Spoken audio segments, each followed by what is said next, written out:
Welcome to Nila's kitchen. இப்போ நம்ம வடக துவையல் செய்ய போகிறோம்.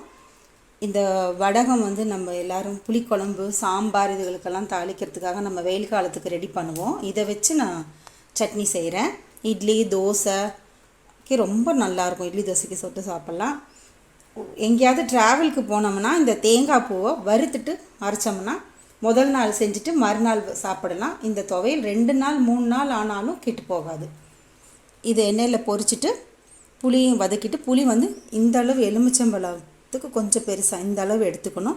15 மிளகாய் வத்தல், 1 முடி தேங்காய் பூ, கொஞ்சம் கூட வேணுனாலும் நீங்கள் வச்சுக்கோங்க. ஏன்னா இந்த புளிக்கும் இந்த காரத்துக்கும் இந்த இதுக்கும் கரெக்டாக இருக்கும். இப்போ வறுக்கலாம். இது முதல்ல உதுத்து வச்சுக்குவோம். கருகாமல் எடுக்கணும், பொரித்து கருகாமல் எடுக்கணும். அந்த கடுகோட வெடிப்பு சத்தம் அடங்குன அடுத்த செகண்ட் எடுத்துடணும். இப்போ நான் பொரித்து காமிக்கிறேன். இது என்னால் பெரிய உருண்டையாக பிடிக்க முடியல. அந்த காலத்துலலாம் பெருசாக பிடிப்பாங்க. அதனால் இந்த அளவு இன்னும் கொஞ்சம் நான் ஆட் பண்ணிக்கிறேன். அப்போ தான் சரியாக இருக்கும். எண்ணெய் ஊற்றிக்கிறேன்.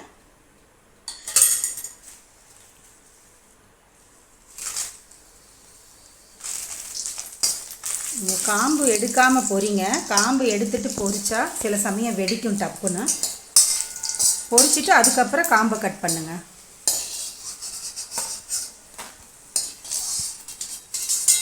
பொரிச்சாச்சு.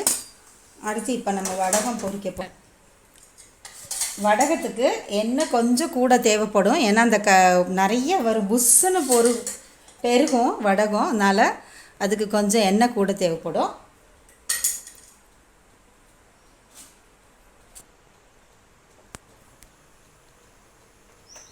வடகத்தை நான் போடுறேன், பொரிக்கிறேன்.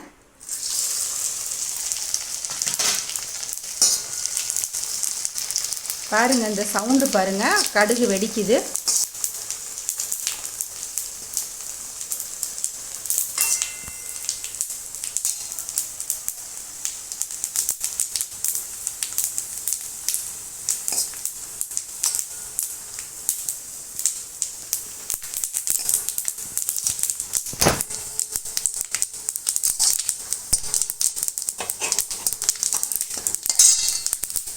அவ்வளோதான். மேலாப்பில் இப்படி எடுக்க ஆரம்பிச்சிடலாம். அடியில் கடுகு பொரியட்டும். இது வெங்காயம். ஸோ வெங்காயத்தை மேலாப்பில் எடுத்துகிட்டு அதுக்குள்ளார இது அடங்கிடும். அவ்வளோதான், இதை எடுக்கணும். அவ்வளோதான். ரொம்ப கருக விட்டுட்டோம்னா அது கசக்கும். வடக துவையல் பொன்னிறமாக வறுத்து எடுக்கணும். பொரிச்சிட்டு இருக்கும்போதே வெங்காயம் மேலே புஷ்ஷுன்னு வந்துடுச்சுன்னா அதை கூட கொஞ்சம் அள்ளிடுங்க. அடியில் கடுகு வெறிச்சு முடிச்சோடையும் பண்ணலாம், எடுக்கலாம். இப்போ இந்த எண்ணெயை வேஸ்ட் பண்ணாமல் இதுலேயே நான் புளியை வறுக்கிறேன்.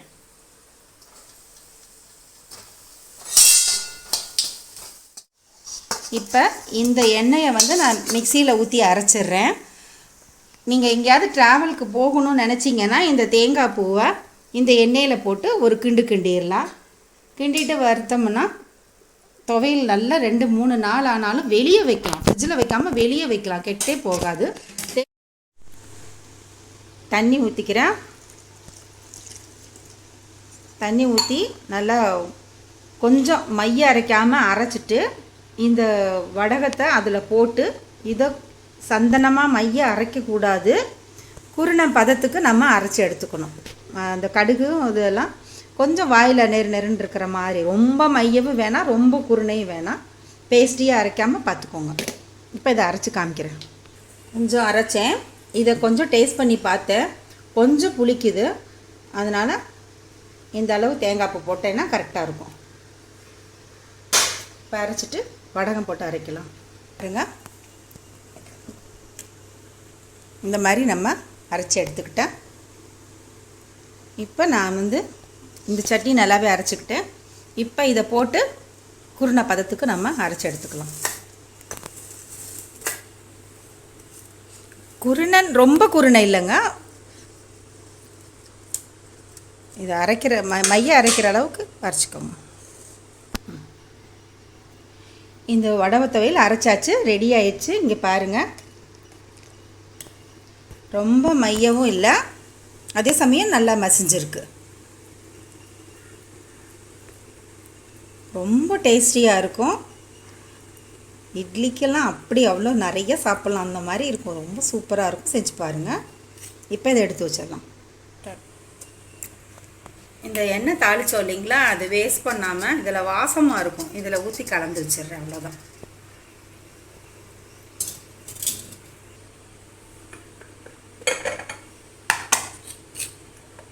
எடுத்து வச்சிடலாம்.